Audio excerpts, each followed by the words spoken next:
Bismillahirrahmanirrahim.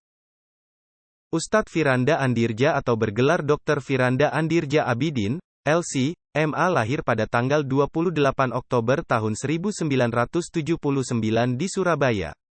Ia adalah seorang ulama salafi yang aktif mengisi berbagai kajian Islam di Indonesia.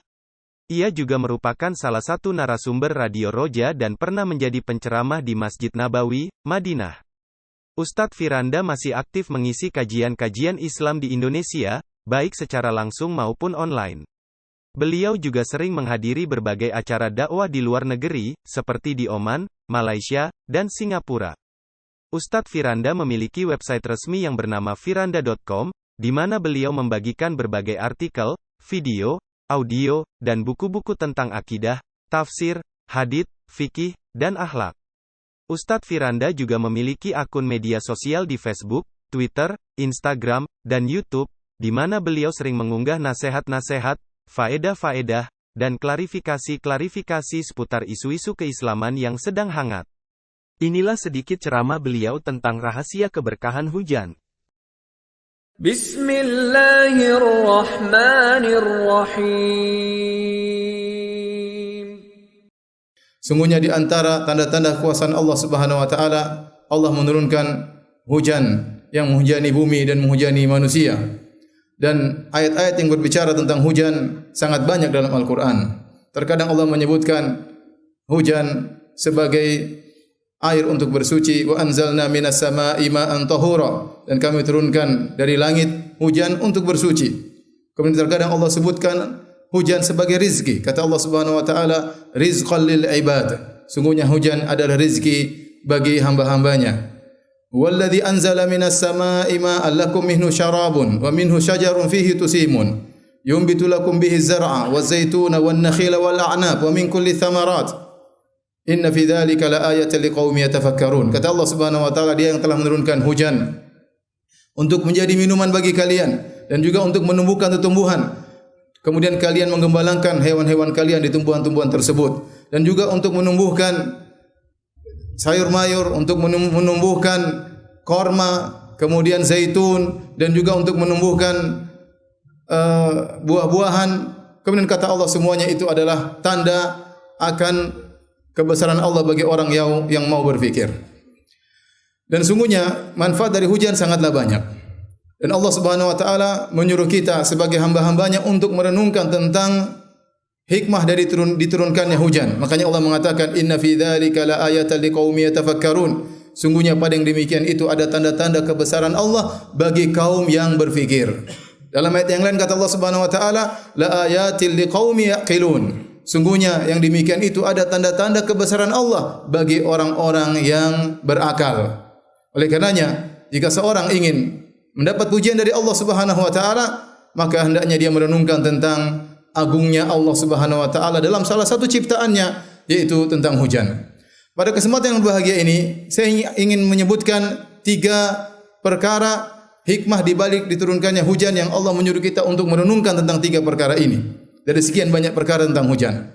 Yang 3 perkara ini Allah sebutkan dalam surat Al-Hajj. Kata Allah Subhanahu wa taala, "Wa taral arda hamidatan fa idza anzalna 'alaiha al-ma' ihtazzat wa rabat wa anbatat min kulli zawjin bahij."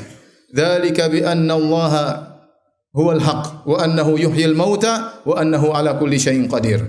Wa anna as-sa'ata 'atiyatun la raiba fiha wa anna Allaha yab'atsu man fil qubur. Kata Allah Subhanahu wa taala, dan kau melihat bumi dalam kondisi kering. Tiba-tiba kami turunkan hujan kepada bumi tersebut, maka bumi tersebut kemudian menghijau, kemudian tumbuh, tumbuh karena hujan yang Allah turunkan kepada bumi tersebut. Kata Allah Subhanahu wa taala, yang demikian itu agar kalian tahu bahwasanya Allah adalah al-haq, Dialah yang satu-satunya disembah.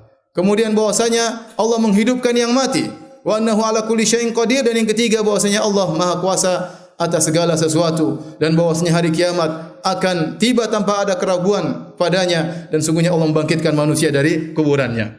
Dalam ayat-ayat ini Allah menyebutkan 3 fungsi hujan untuk kita renungkan.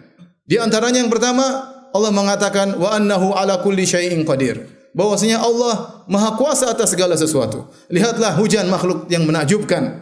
Bagaimana Allah menciptakan hujan. Alam tara anna Allah yusji sahaban thumma yu'allifu bainahu thumma yaj'aluhu rukaman fataral wadqa yakhruju min khilalihi wa yunazzilu minas sama'i min jibal. Tidakkah kau lihat bagaimana Allah menggiring awan, kemudian Allah kumpulkan awan-awan tersebut menjadi satu, kemudian Allah menumpuk awan tersebut menjadi bertumpuk-tumpuk, bahkan sebagian awan tinggi seperti gunung. Kalau kita naik pesawat kita bisa lihat bagaimana awan tersebut sangat tebal, bahkan sebagian awan begitu tebal seperti gunung. Kemudian Allah turunkan hujan dari awan tersebut biqadarin, sesuai dengan ukuran yang Allah kehendaki pada tempat yang Allah kehendaki. Kemudian Allah turunkan hujan tersebut dengan rasa yang tawar, tidak asin. Kata Allah Subhanahu wa taala, afara'aitumul ma'a alladhi tashrabun a antum anzaltumuhu minal muzni am nahnul munzilun law nasha'u ja'alnahu ujajan falawla tashkurun. Tidakkah kalian lihat bagaimana tentang air yang kalian minum? Apakah kalian yang menurunkannya dari langit ataukah kami yang menurunkannya? Kalau kami berkehendak, kami jadikan air hujan tersebut menjadi asin. Kenapa kalian tidak bersyukur kepada Allah Subhanahu wa taala? Lihat hujan tersebut tawar. Kalau asin maka binasalah kita. Kemudian hujan tersebut turun dalam bentuk butiran-butiran, tidak turun dalam langsung bentuk kumpulan air seperti danau yang turun ke atas muka bumi, maka akan binasalah manusia. Semuanya berjalan dengan kuasaan Allah Subhanahu wa taala, dan yang bisa melakukan ini hanya Allah Subhanahu wa taala. Wa annahu ala kulli syai'in qadir. Sungguhnya Allah Subhanahu wa taala Maha kuasa atas segala sesuatu. Kemudian fungsi kedua yang Allah sebutkan dalam surat Al-Hajj tentang hujan, yaitu hujan mengingatkan kita bahwasanya akan ada hari kebangkitan. Kata Allah Subhanahu wa taala, wa annahu yuhyil mauta, bahwasanya Allah Subhanahu wa taala dialah yang menghidupkan yang telah mati. Allah Subhanahu wa taala menyebutkan, wa nazzalna minas samaa'i ma'an mubarakan fa ambatna bihi jannati wa habbal hasid wan nakhla basiqatin laha tal'un nadid rizqan lil ibad wa ahyayna bihi baldatan maita kadzalikal khuruj. Kami turunkan hujan, kemudian kata Allah Subhanahu wa taala, sebagai rizki bagi hamba-hambanya. Kemudian kata Allah Subhanahu wa taala di akhir ayat, kadzalikal khuruj, demikianlah kami keluarkan manusia dari kuburan-kuburan mereka. Demikian juga Allah Subhanahu wa taala berfirman, wa huwal ladzi yursilur riyaha bushran baina yaday rahmatih hatta idza aqallat sahaban thiqalan suqnahu li baladin mayyit fa anzalna bihil ma fa akhrajna bihi min kulli thamarat kadzalika nukhrijul mauta la'allakum tadhakkarun. Dialah Allah Subhanahu wa taala yang telah mengirimkan angin berhembus sebagai kabar gembira akan turunnya hujan. Kemudian Allah turunkan hujan, kemudian Allah tumbuhkan tumbuhan. Kata Allah Subhanahu wa taala di akhir ayat, kadzalika nukhrijul mauta, demikianlah kami mengeluarkan mayat-mayat dari kuburan mereka agar kalian ingat, agar kalian sadar. Dengan turunnya hujan kita lihat bumi yang tadinya kering tiba-tiba bisa hidup kembali untuk mengingatkan kita bahwasanya kita yang sekarang sedang hidup suatu saat akan meninggal dunia dan pasti akan dibangkitkan oleh Allah Subhanahu wa taala. Kata Allah, wa anna sa'ata atiyatun la raiba fiha wa anna Allah yab'atsu man fil qubur. Sungguhnya hari kiamat pasti terjadi, tidak ada keraguan di dalamnya, dan bahwasanya Allah Subhanahu wa taala akan bangkitkan manusia dari kuburannya untuk dimintai pertanggungjawaban atas apa yang mereka lakukan selama ini. Dimintai pertanggungjawaban atas apa yang mereka lihat, apa yang mereka dengar, apa yang mereka ucapkan, apa yang mereka komentari, semuanya akan dimintai pertanggungjawaban oleh Allah Subhanahu wa taala. Di antara fungsi yang terpenting bagi kita tatkala kita merenungkan tentang turunnya hujan adalah kita sadar bahwasanya dzalika bi anna Allahu wal haq, bahwasanya Allah itu adalah al-haq. Dialah satu-satunya yang berhak untuk disembah. Adapun selain Allah tidak bisa disembah. Yang bisa disembah hanyalah yang bisa mengatur hujan, yang menurunkan hujan, yang menghentikan hujan. Dialah satu-satunya yang bisa melakukan itu seluruhnya. Makanya setelah Allah menyebut tentang hujan, Allah mengatakan dzalika bi anna Allahu wal haq. Hal itu karena Allah adalah al-haq, satu-satunya yang benar, yang berhak disembah. Dalam ayat yang lain juga Allah sebutkan dalam surat Al-Baqarah, kata Allah Subhanahu wa taala, wa ilahukum ilahu wahidun la ilaha illa huwar rahmanur rahim. Dan Tuhan kalian adalah Allah Subhanahu wa taala, ilah yang satu, Tuhan yang esa, yang Maha Pengasih lagi Maha Penyayang. Kemudian Allah sebutkan dalilnya, Allah menyebutkan inna fi khalqis samawati wal ardi, seterusnya kata Allah, wa ma anzalna minas samaa'i mim ma'in. Dan apa yang Allah turunkan hujan dari langit sebagai bukti bahwasanya Dia ada Tuhan yang Maha Esa, yang satu-satunya berhak untuk disembah. Kemudian di akhir ayat kata Allah Subhanahu wa taala, la ayatil liqaumi yaqilun, yang demikian itu semuanya adalah tanda-tanda kebesaran Allah bagi orang-orang yang berakal. Oleh karenanya, jika Allah berkehendak, Allah bisa menjadikan hujan yang Allah namakan dengan rahmat. Allah bisa menjadikan hujan tersebut sebagai azab.